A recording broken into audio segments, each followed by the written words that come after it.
cross over to our interactive segment this morning, and we're talking about SACCO regulations. Question is, are you a member of a SACCO?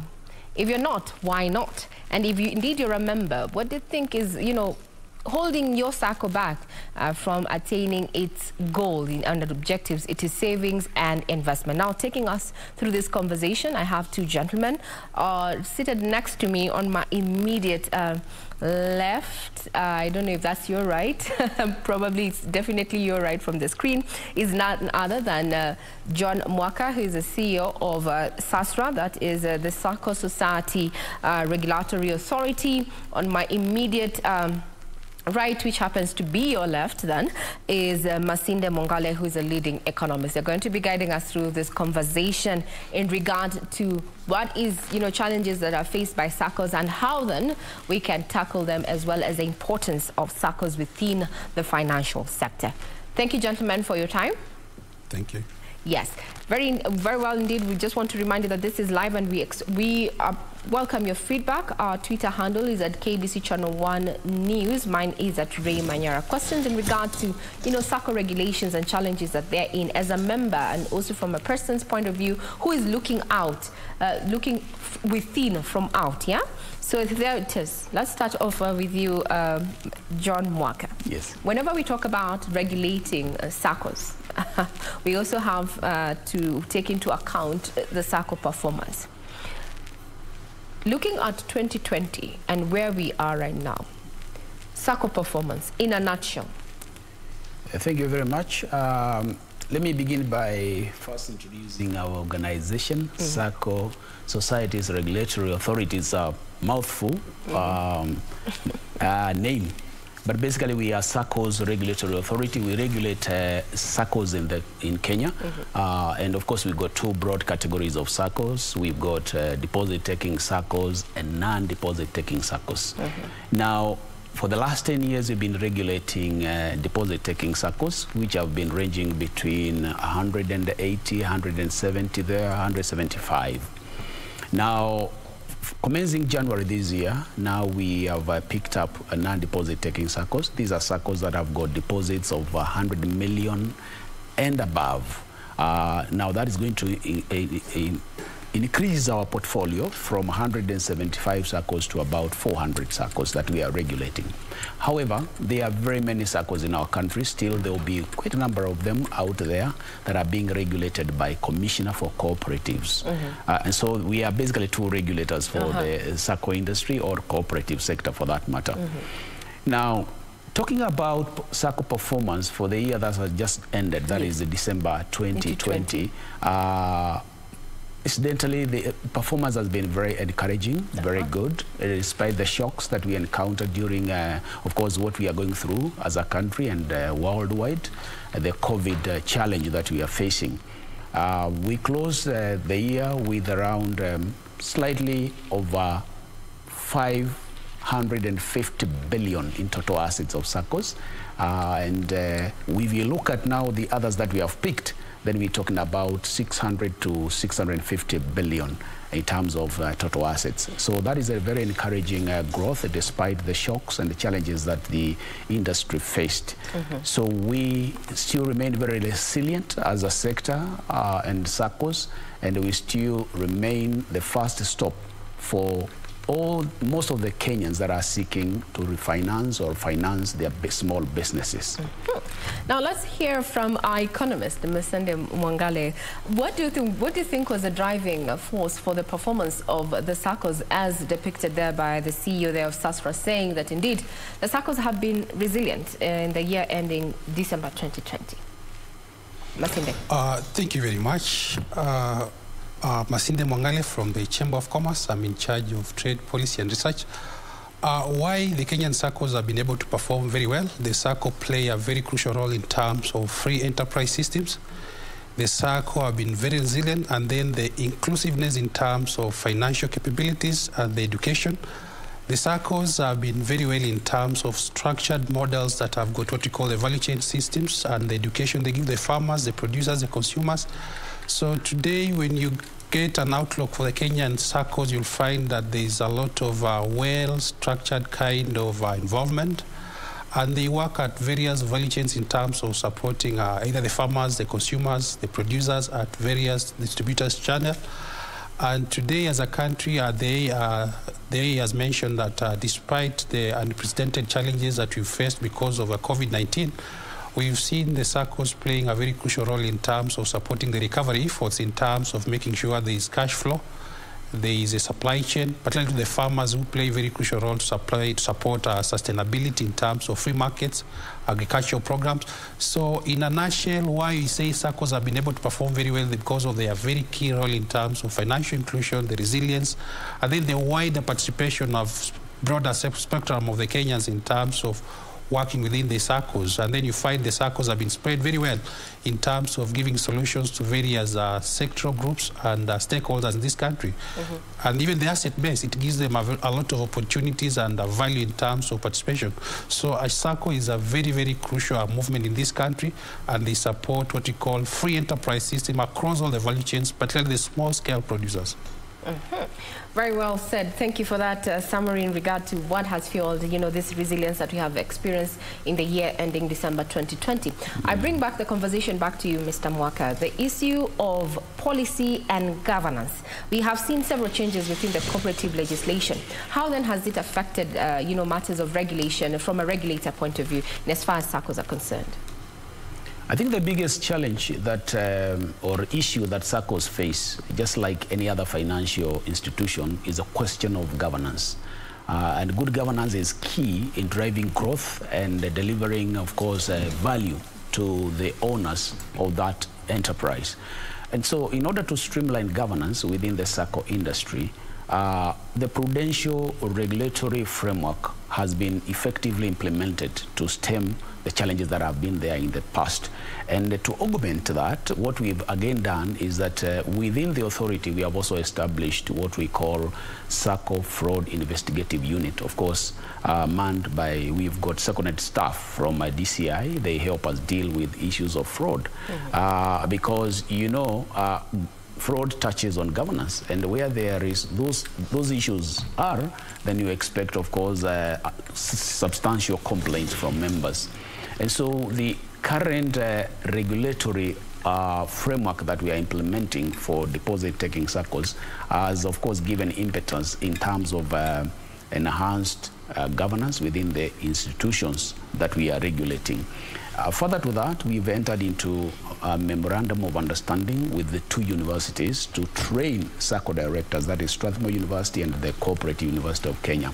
We've developed a training program for SACCO directors so that then within their term in the office, they should be able to go through a program of about 2 weeks for them to be able to enhance their skill in terms of developing their management skills and so forth. So that has been critical in enhancing governance within these institutions. But apart from that, again, of course, our daily and our continuous supervision and surveillance effort, we also look at the substantial staff members that, of course, run these departments within the institutions, and we also train them in conjunction with the Commissioner for Cooperative. And so that has gone a big way in enhancing governance and leadership within these institutions. You've mentioned something very crucial, that you're working with other partners to curb fraud. Now, in a Seriano's report indicated that the financial sector finds itself very much susceptible to, cyber security threats. And SACCOs have, or rather the cooperative movements has been inherently, lagging back in as far as technology is concerned. Mr. Masinde, I take it back to you. In light of matters of technology, cyber threat and such, and the threat that is very, very, very, it's staring hard at the SACCO society right now, how then do we incorporate technology to curb fraud within the SACCO system, or rather movement, the cooperative movement? Thank you very much. When you talk about the issue of technology innovation and how SACCOs can work, when you look at cybersecurity, is one of the key threats today that is facing what we call the financial institutions in terms of key challenges. So we want to inform the cooperatives to embrace innovation. Innovation is very key. Innovation will support them in terms of what we call fintech. That means that we are going to have financial products that are very, very inclusive in terms of participation. And the same financial products will be able to give us a very wide outreach. So part of our program and part of sustaining the SACCOs are one of the key programs that we want the SACCO to embrace. They have now to invest in technology in terms of having what we call the applications that will support issues related to training, issues related to wide education, wide outreach, and even investing and having key competencies in terms of deterring and managing these issues related to cybercrime by having staff and personnel with key skills that can manage this, and then utilize the presence of technology to spread in a wide reach areas in terms of this. So one of the key areas, one, how do you use technology to make sure that you've got products that can support wide reach? How do you build the knowledge and skills related to emerging technology that can support issues to mitigate the cyber risks, which are very, very high, and even the staff. And then the other issue is also the issue of integrity. How do you also support and invest on the issues of integrity and code of ethics within the workforce, so that at the end of the day, when they work within those circles, there is what we call a culture of working that will support them in terms of moving forward to deter issues related to what we call theft, fraud, and all those related issues. So technology is one of the key areas that we must invest in, and we must also work in a way to make sure that we minimize threats that will come out of the technology that we're investing. We've seen other countries going forward, and Kenya has been cited as one of the countries that has moved very forward in terms of financial inclusion using what we call investment in technology, and M-Pesa has been one of the solutions. We have also seen in banks a lot of apps that have come. Of course, we're also doing regulation in terms of making sure that we reach those who are not reached in terms of financial inclusion. Indeed. Mr. Moka wants something to, you have something to add in regard to that issue, the issue of technology and innovation as from a regulator's point of view. Absolutely. We see this as a very big opportunity for SACCOs in terms of enhancing their cybersecurity by hiring, of course, professionals with relevant ICT skills. And to do that, we have realized also that we need to step in terms of helping them acquire the right systems. And so what we do is, what we are currently doing with the support of World Bank, we are preparing what we call a system that is going to help SACCOs that are not able to acquire the most robust system for them to be able to run their business. So we are creating a shared platform, SACCO shared platform to help the smaller SACCOs to be able to hook in, and so it's also going to enhance our work in terms of surveillance and supervision. And so we are also working very closely, of course, with a key department called Cyber Fusion within the central bank in terms of surveilling the cyber threat that SACCOs are facing. But what we see as very encouraging is the adoption of ICT by SACCOs lately, and that is very encouraging, and we want to, in terms of delivering new products through those channels. We have also gone into a very close relationship, MOU, with Safaricom, because most of the SACCOs, of course, they have a pay bill, they're using M-Pesa in a big way, and they're also being provided support system, ICT support system by Safaricom. And so we realize that is very critical. And you know, this is one of the biggest challenge facing the financial sector in our country is cyber threat, because it comes from all over the place. And so we have also created a very special unit within the authority to deal with cybersecurity within the SACCO industry. Yes. Very well said. Now, other than just matters of adoption of technology vis-a-vis or in regard to cybersecurity, now we saw the government bringing in some, you know, COVID disruptions, measures and stimulus there in various sectors. Now, the VAT relief comes into effect and is at the end of this month. How then will this affect Kenya's, you know, who are still under the threat of COVID-19 and their savings now that, you know, the SACCOs also provide reprieve for savings and such? What do you think is going to change, Mr. Mwaka? Well, there is a point that I needed to bring forth, but I forgot about the way we evaluate directors and principal officers of SACCOs. we carry out what we call fit and proper test. Now, for the fit and proper test will come in when you're talking about issues of leadership, because it has been highlighted as one of the challenges that the SACCOs and cooperatives are dealing with. But now, this is a question that has come through from one of our viewers. They're asking, now that the VAT reprieve is coming to an end, then what does this mean for my savings? You know, I think this is a member of the cooperative. I'm going to try and reach out to them and ask them exactly which member, they are a member of which SACCO society. These Kenyans are worried about, you know, the end of that. Maybe you can start with that, then we can look at the issues of leadership. Mr. Mwaka. In terms of payments of rebates or dividends to members, actually this is not going to affect them. So their payment will not be affected by I hope they've heard. VAT. You can breathe now. And so they should not be worried, because VAT actually is not levied on their dividends, but it's levied overall on the SACCO business. And so it's not going to be passed down to the members, to individual members. What I know is going to affect them, as it has always happened, is what we call withholding tax, because each one of us has to pay a withholding tax at 5%, which is, again, its minimum. And just as I mentioned earlier, the SACCOs have remained very resilient, and we've not seen drop despite the COVID disruptions in terms of their income. We know there are certain areas that have been affected. This is the transport industry, the agricultural industry, especially the horticulture area. Those areas have been affected, but generally, the key drivers for growth in the SACCO sector have not fundamentally been affected, because most of the big SACCOs and even medium SACCOs, they are with the employees are within the public sector, and we didn't see massive retrenchment or layoffs within the public sector. Now, talking about layoffs, and I want to take it back to Mr. Masinde there. One of our viewers was quite concerned about, you know, the end of the reprieve in as far as VAT is concerned in regard to what they're paying to their SACCOs. But Mr. Mwaka there has clarified that will not affect your rebates or dividends in any way. However, then your income, Mr. Masinde, we're talking about now bringing on board, you know, people who are not in the public sector, people who are not in the formal sector, their savings. We already have a report indicating that Kenya has the worst saving culture, and here our SACCOs have remained resilient, targeting the youth and the Jua Kali sector. Mr. Masinde, how can SACCOs, you know, gain from that?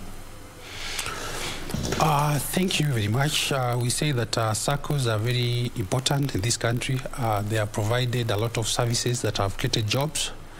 They have provided solutions that have created inclusion in terms of financial services, particularly the products they give. And then how do we move forward to make sure that we get those who are not reached within these formal structures? So one of the key areas that we want to look at, how well do we create the outreach programs?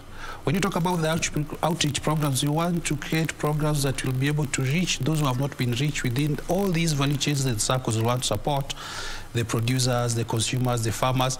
And then when you reach all these people in terms of making sure that we give them the relevant information and all that can support them, then we have also to look at what are the specific products that we are going to have well tailored to support these groups. We must have solutions around this by having what we call specific products that will answer the questions that are related to some of the challenges that these people face. And then the SACCOs also have a very clear role in terms of providing what we call business development services. How do you talk about business development services? They have to build the ability and the capability and the knowledge of those people that are reaching to make sure that if you are saving, how will you utilize your saving out of your business practice? And then out of that, with this COVID, as much as you've had the resilience, now we need to have what you call the knowledge that will support us in terms of business survival continuity. Then you also need to support the informal groups in terms of business reskilling, business remodeling, business reengineering, and then support them on issues related to very strong value chains by understanding how well do you build our markets, how well do you support our clients, how well do you work together, and make sure that we also reach those who are not reached. So for us to support all these, particularly the young people who have not been supported, we have to create sustainable outreach programs. We need to have very good programs. We need to provide business development services in terms of trading, and also make sure at the end of the day we sustain the value chains in terms of building all these kind of programs to make sure that those who have not been reached, they can be reached. And then from the regulatory perspective, we'll also want to encourage a lot of support, particularly from the rural areas, because there are people who also want to join the SACCOs, but we must also support the SACCOs to identify the key people that they must reach in terms of giving services. So by doing that, you'll be in a position to make sure that even the young people who are not in any formal organizations, they can now benefit from the SACCO movement through the solutions that the SACCO will provide. Very well said. Now, before we get into the issue of governance and leadership that has been, pointed out as one of the key challenges that are facing regulation as far as SACCOs are concerned, we take a short break. Remember, we are live, and I have two guests with me in studio. That is none other than the CEO of SASRA, that is John Mwaka, as well as the lead economist here, that is Masinde Mongale, just taking us through this conversation in as far as SACCOs are concerned. We take a short break. We'll be right back.